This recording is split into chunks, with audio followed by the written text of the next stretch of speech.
In order to control hostilities actions during the occupation and the war, the law of war, which collides with the Universal Declaration of Human Rights at some points, has been adopted. The law of armed conflict arises from a desire among civilized nations to prevent unnecessary suffering and destruction while not impeding the effective waging of war. A part of public international law, the law of armed conflict regulates the conduct of armed hostilities. It also aims to protect civilians, prisoners of war, the wounded, sick, and shipwrecked.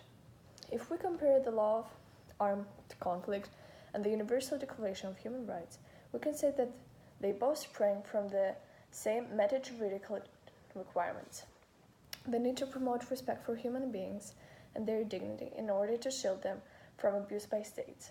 In addition, the codification processes applied to these two branches of international law in the late 1940s were motivated by the same desire to overcome the fascist experiments of the half of the 20th century that had flouted the rights of several categories of people before and during the Second World War. Contrary to some beliefs, human rights law is not a priori incompatible with the law of armed conflicts. There is no absolute principle whereby all the rules, which together constitute human rights law, are prohibited without exception and regardless of their content from taking legal effect during armed conflicts merely because they belong to the legal regime.